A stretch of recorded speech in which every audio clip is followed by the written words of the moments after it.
العصر، زمانے کی قسم۔ آگے بات کیا فرمایا؟ ان الانسان لفی خسر۔ اس میں کوئی شک نہیں ہے کہ انسان خسارے میں ہے، انسان نقصان میں ہے، انسان گھاٹے میں ہے، جا رہا ہے گھاٹے میں، جا رہا ہے نقصان میں۔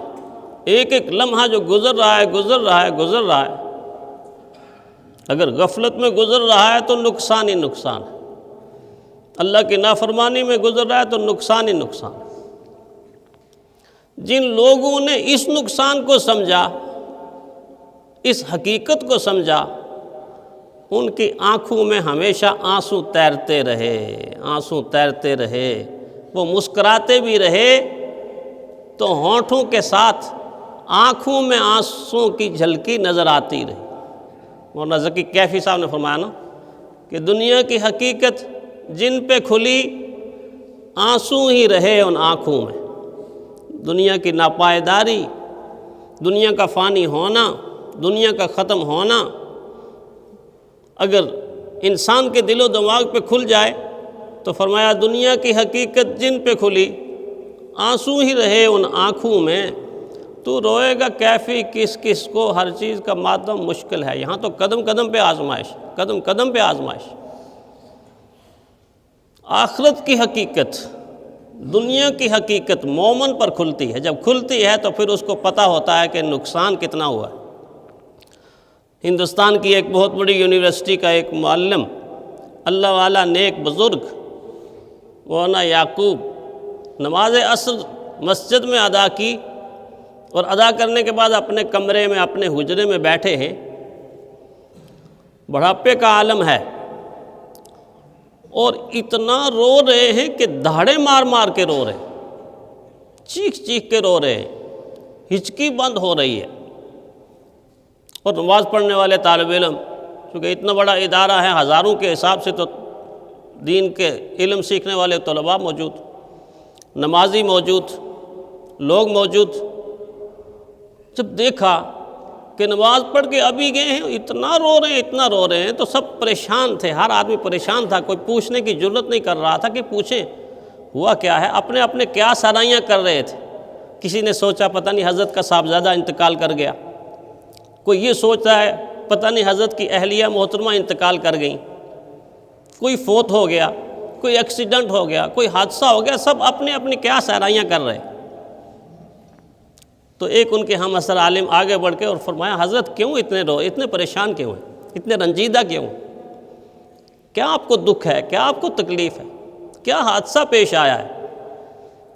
فرمایا جو حادثہ میرے ساتھ آج پیش آیا ہے، زندگی میں پہلی مرتبہ پیش آیا ہے، شعوری زندگی میں پہلی مرتبہ پیش آیا ہے۔ کیا حادثہ ہوا؟ فرمایا جب سے بالغ ہوا ہوں آج پہلی مرتبہ میری تکبیر اولیٰ فوت ہو گئی ہے۔ میری بیوی فوت نہیں ہوئی، میرا بیٹا فوت نہیں ہوا، میرا بچہ دوست کوئی فوت نہیں ہوا۔ وہ اگر فوت بھی ہوتے تو آگے جا کے ان سے ملاقات ہو جاتی، مجھ سے تو وہ چیز فوت ہو گئی ہے جو فوت ہونے کے بعد ملتی نہیں۔ گیا وقت پھر ہاتھ آتا نہیں، گیا وقت پھر ہاتھ آتا نہیں، صدا دور دورہ دکھاتا نہیں۔ جو لمحہ گزر گیا ہے پھر وہ ہمیشہ کے لیے گزر گیا ہے۔ پوری کی پوری دنیا کے عقلاء اور دانشور اور ساری دنیا مل کر زور لگا لے، گزرے ہوئے لمحے کو واپس نہیں لا سکتے۔ ایک تکبیر اولیٰ کا نقصان وہ سمجھتے تھے کہ میں کتنا نقصان کر بیٹھا ہوں۔ آج تو ہم نماز کے نقصان کو ہی نہیں سمجھتے، حالانکہ اللہ کے نبی نے سمجھایا بڑی آسان اور سادہ زبان میں۔ فرمایا ایک انسان کا کنبہ ختم ہو جائے، قبیلہ ختم ہو جائے، خاندان ختم ہو جائے، گھر ختم ہو جائے، اثاثہ ختم ہو جائے، مال دولت ختم ہو جائے، ساری دنیا اس کی لٹ جائے، تنہا دنیا کے اندر اکیلا یتیموں کی طرح کھڑا ہو، اللہ کے نبی نے فرمایا یہ اتنا قابل رحم نہیں ہے جتنا قابل رحم وہ ہے جو ایک نماز چھوڑتا ہے۔ اس لیے کہ اس کے تو ساتھ دوست ہوں گے، حوصلہ دیں گے، ہمت دیں گے۔ اس کی تو آج کی لوٹی ہوئی دنیا کل کو بن جائے گی، ہیلپ کریں گے، مدد کریں گے، تعاون کریں گے۔ یہ دنیا تعاون کی ہے، اس کو کنگال نہیں رہنے دیں گے۔ آج کا کنگال کل کا امیر بن جائے گا، لیکن وہ انسان جو آخرت کا نقصان کر بیٹھتا ہے، یوم لا ینفع مال ولا بنون، دنیا کے مال اور بیٹے اور اولادیں وہاں تو کام ہی نہیں آئیں گی، وہ نقصان کیسے پورا ہوگا؟ وہ نقصان کیسے پورا ہوگا؟ اس نقصان کے بارے میں اللہ تعالیٰ نے 54 مرتبہ قرآن حکیم کے اندر فرمایا یہ خسارے والے لوگ ہیں، یہ خسارے والے لوگ ہیں۔ وَمَنْ خَفَّتْ مَوَازِينُهُ فَأُولَئِكَ هُمُ الْخَاسِرُونَ، جن کے نامہ اعمال وہاں ہلکے پڑ گئے، نیکیوں کے نامہ اعمال ہلکے پڑ گئے، وہ بہت نقصان والے ہیں۔ لَإِنْ أَشْرَكْتَ لَيَحْبَطَنَّ عَمَلُكَ وَلَتَكُونَنَّ مِنَ الْخَاسِرِينَ۔ فرمایا اگر آپ نے شرک کر دیا تو تمہارے سارے کیے کرائے پر پانی پھر جائے گا، آخرت میں نقصان اٹھانے والوں میں سے ہو جاؤ۔ جب نقصان ہوتا ہے تو چند لمحے لگتے ہیں، اور جب چیز بنتی ہے تو سال ہا سال لگتے ہیں، سال ہا سال لگتے ہیں، لیکن نقصان میں چند لمحے لگتے ہیں۔ شیطان نے کتنے سال عبادت عبادت عبادت، ریاضت ریاضت ریاضت، سجدے، سال ہا سال کی عبادت تھی، اتنی تو میری اور آپ کی زندگیاں بھی نہیں ہیں۔ سال ہا سال کی عبادت جب ضائع ہونے پہ آئی تو کتنا وقت لگا؟ کتنا وقت؟ آنا خیر منہ، یہ میں نے ٹھہر ٹھہر کے کیا، اتنا ہی کہا نا، آنا خیر منہ، اللہ کہتا میں اس سے بہتر ہوں، بس اتنا سا وقت لگا ہے، اتنا سا وقت لگا ہے، 6 سیکنڈ 5 سیکنڈ، 1000 سال کی عبادت کو 5 سیکنڈ کے تکبر، انانیت، عجب، نافرمانی نے ضائع کر کے پانی پھیر دیا، پانی پھیر دیا۔ دنیا میں ایسا ہوتا ہے کہ بعض اعمال ایسے ہیں کہ چند سیکنڈ کے اعمال 1000 سال کی نیکیوں کو پانی پھیر کے خاک بنا دیتے۔ موسیٰ علیہ السلام کے ایک شاگرد تھے، بڑے لائق ترین شاگرد، جب پڑھتے تھے تو اتنی دلچسپی کے ساتھ، اتنی توجہ کے ساتھ کہ موسیٰ علیہ السلام بڑے ان سے پیار کرتے تھے۔ حضرت موسیٰ علیہ السلام کے پاس سیکھنے کے بعد اپنے وطن چلے گئے، اپنے گاؤں چلے گئے، اپنے علاقے میں چلے گئے، چونکہ لائق طالب علم جو ہوتا ہے وہ استاذ کے ذہن میں بیٹھا ہوا ہوتا ہے، اس کی قدر ہوتی ہے۔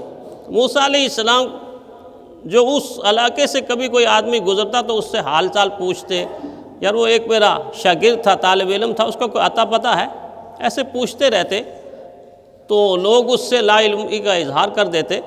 ایک دن کیا دیکھتے ہیں کہ ایک آدمی سفر میں جا رہا ہے اور اس کے پیچھے ایک جانور چلا آ رہا ہے، اس نے نکیل ڈالی ہوئی ہے اور اس کے پیچھے ایک جانور چل رہا ہے اور وہ چلا رہا ہے اس کو۔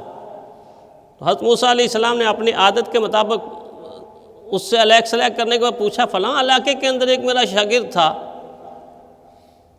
اس کا کوئی عطا پتہ، اس کی کوئی خبر، وہ کس حال میں ہے؟ تو اس آدمی نے اشارہ کیا پیچھے کی طرف، اور پیچھے کی طرف اشارہ کر کے کہنے لگا جس کے بارے میں آپ پوچھ رہے ہیں وہ یہ ہے جو میرے پیچھے پیچھے چل رہا ہے۔ حضرت موسیٰ علیہ السلام نے توجہ سے دیکھا، غور سے دیکھا تو وہ خنزیر تھا، جانور تھا۔ اتنے پریشان ہوئے، اتنے پریشان ہوئے، آپ دیدہ ہو گئے، اللہ سے دعا کیا، اللہ یہ کیوں ایسا ہوا؟ یہ تو بڑا لائق شاگرد تھا، یہ تو بڑی دلچسپی سے علم سیکھتا تھا۔ اللہ تعالیٰ نے وحی کے ذریعے سمجھایا اور بتایا، فرمایا یہ تھا تو لائق اور قابل، کام بھی اچھا کرتا تھا، علم کا کام، علم تو سب سے اوپر، لیکن اس کی نیت بری تھی۔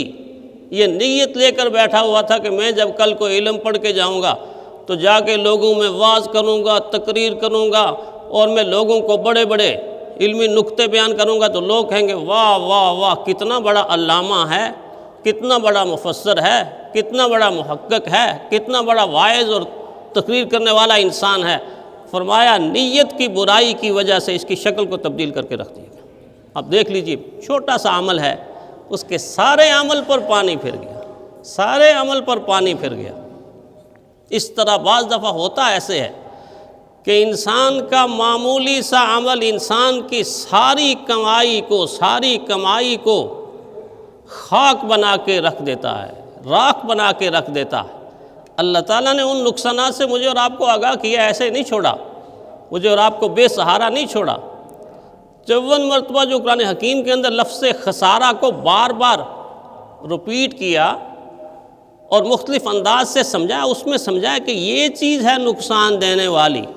دیکھیے سورہ بقرہ کے اندر وَيَقْطَعُونَ مَا أَمَرَ اللَّهُ، یہ اللہ کے حکموں کو قطع کرتے ہیں، اور فرمایا وَيُفْسِدُونَ فِي الْأَرْضِ، زمین کے اندر فساد مچاتے ہیں، أُولَٰئِكَ هُمُ الْخَاسِرُونَ، یہ لوگ نقصان والے لوگ ہیں۔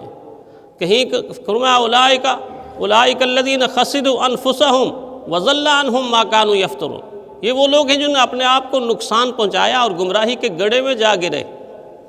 کہیں فرمایا کہ یہ اہل باطل نقصان والے ہیں، کہیں فرمایا یہ کفر کرنے والے نقصان والے ہیں، اور کہیں فرمایا لَإِنْ أَشْرَكْتَ لَيَحْبَطَنَّ عَمَلُكَ وَلَتَكُونَنَّ مِنَ الْخَاسِرِينَ، اگر ہزارہ سال کی عبادت کے بعد بھی شرک کا ایک جملہ انسان سے نکلا اور توبہ نہیں کی تو وہ شرک کا جملہ انسان کے سارے اعمال کو تباہ کر دے گا۔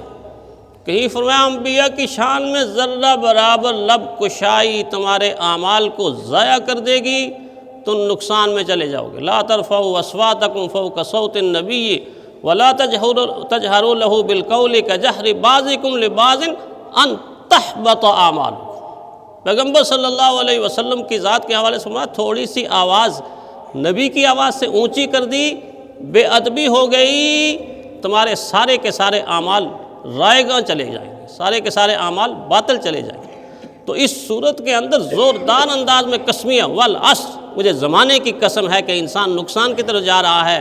نقصان سے بچنے کے 4 ہی طریقے اللہ نے بتائے، اِلَّا الَّذِينَ آمَنُوا وَعَمِلُوا الصَّالِحَاتِ وَتَوَاصَوْا بِالْحَقِّ وَتَوَاصَوْا بِالصَّبْرِ، ایمان کی روشنی دل کے اندر جگا لو، کامیاب ہو جاؤ گے۔ اعمال صالحہ کا نور دنیا میں پھیلاؤ، کامیاب ہو جاؤ گے۔ حق کے راستے کا انتخاب کر کے چلنا شروع کر دو، اور جو ٹھوکر لگے، جو رکاوٹ آئے، اس پر صبر کی انتہا کر دو، اللہ اجر کی انتہا کر دیں گے۔ اللہ تعالی ہمیں ایسا ہی کرنے کی توفیق عطا فرمائے۔ آخر الدعوانا الحمدللہ۔